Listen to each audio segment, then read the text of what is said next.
This entire subscription model, Ted, like India has struggled with that. Like I know maybe Disney Hotstar or Geo Hotstar now has 50, 60, 100 million subscribers who are paying some kind of a fee. But I find that subscribing for something is not an easy sell in India. Advertising is palpable, but it's definitely true. Why do you think, Yeah. why do you think that is? It's something in the culture. I don't know. Like, I've thought of this. Like, when we've thought of media business, we considered, can we have a subscription fee where we charge people every month for a media business that we were ideating?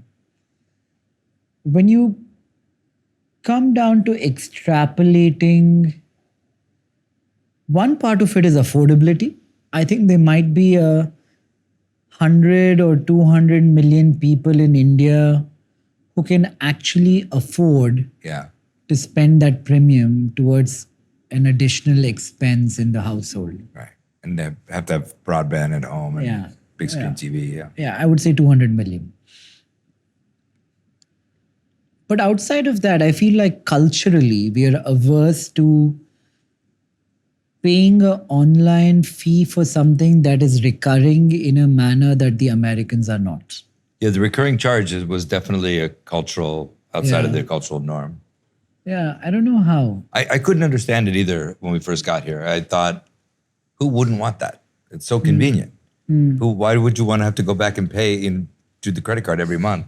And then somebody explained it to me. They said, well, that is the cultural norm. What if somebody asked you for your debit card? Right. You would say, no way. Yeah. Yeah. Yeah. Yeah. Because our first efforts were, because remember, it was not even allowed to have recurring charges. Yeah. That we said, we should work with the government to try to see if we can change that, or change the banking regulations so we can change that. And instead of saying, is that what the consumer wants? Yeah, and it turned out you were right. The consumer doesn't want it. Yeah. I'm trying to figure what could culturally have made us that way. We're a more savings-oriented country. Yeah.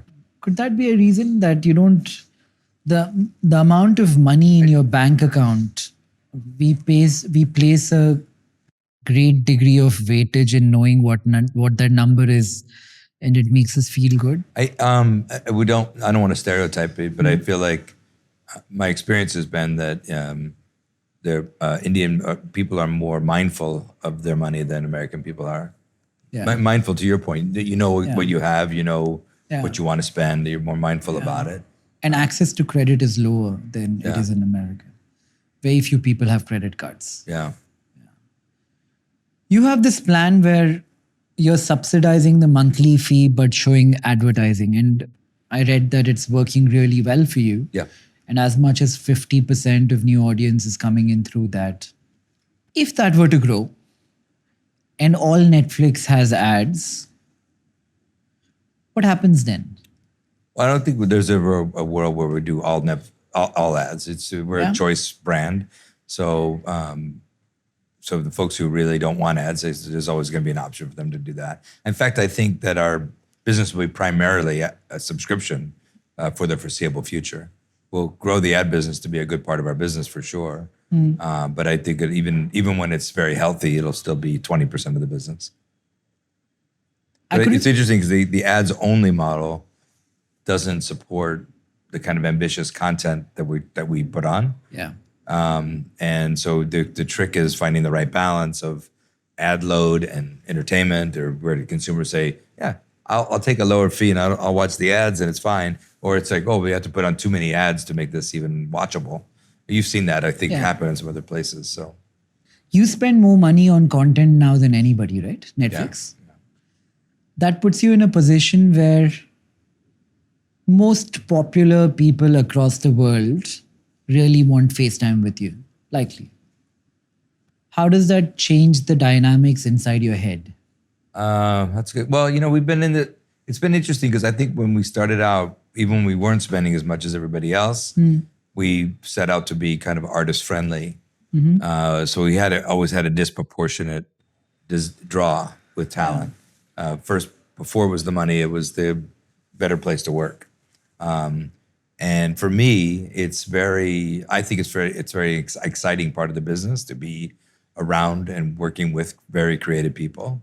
So I don't kid myself, but like a lot of like what you said, I think it's the chair. People want to be whoever's in the chair. Yeah. I'm glad that today it's Bella Bajari and her team and who do most of that work today. Yeah. But I do feel like our ability to help people find a big audience is as exciting for me as it is for them. Yeah. So. But unlike a politician, your chair is almost in perpetuity. You don't have a fixed term where you are re-elected, right?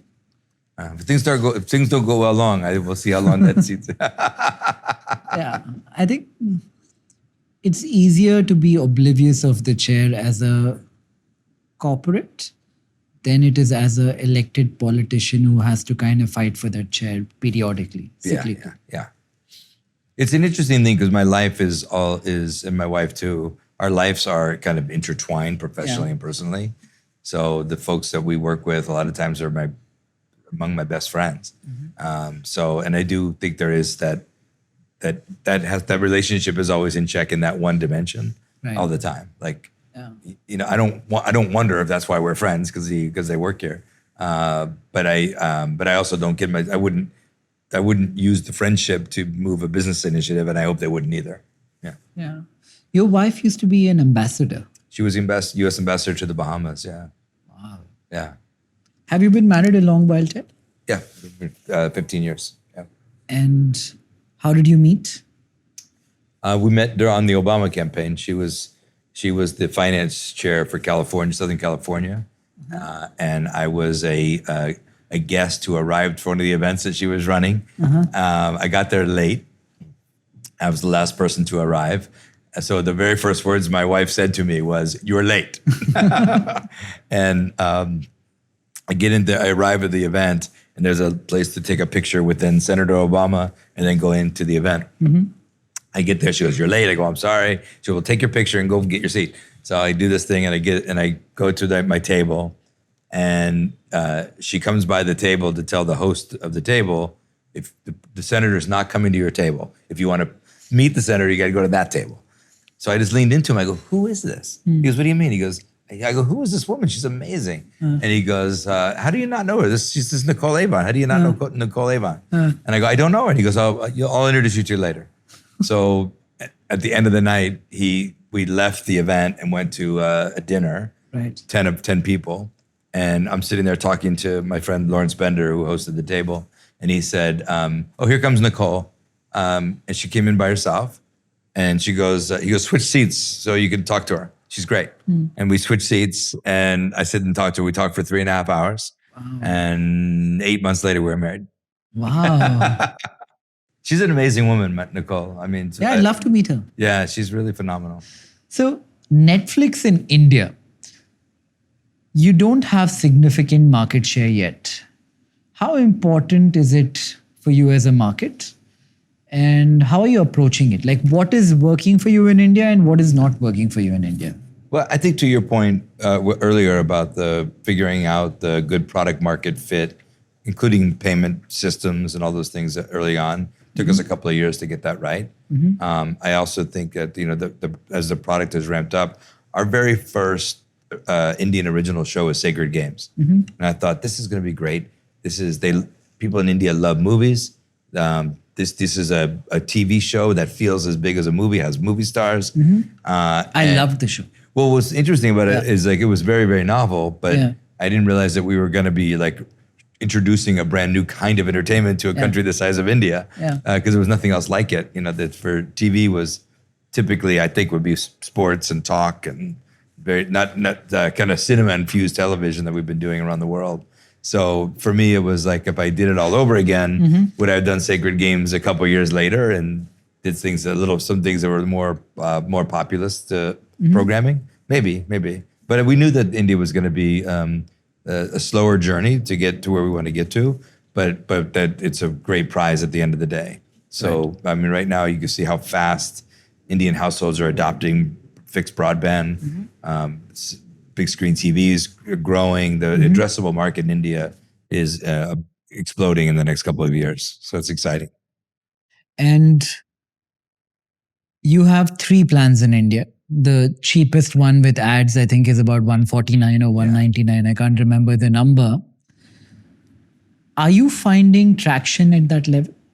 Most of your traction at that level? No, it's across all the programs. Right. Yeah. Whatever suits the individual. Yeah. I don't want to ask you about your sharing password thing because I feel like you guys have Talked out. Yeah. you've spoken about it enough and you've taken cognizance of that. And by the way, it was one of those things where I think allowing it and promoting it even early on, it was a good way to promote the business. And a lot of people got to try it that way and those kind of things. And, a lot of companies start with free trials in some form and then eliminate them as you go, which is all we did. In terms of India, any other nuance that you've learned in the time that you've been here that is interesting? Content in India? I think it's interesting to me. Like the first thing people want to know anywhere I travel is what do people only watch here? And I'm more interested in the opposite. Like how are we the same? And I was very surprised at how international India is. I think there was a belief or a conventional wisdom was that India is all Bollywood and India is all local. And actually the taste of their international shows play really, really well in India. So the taste is very broad and very global.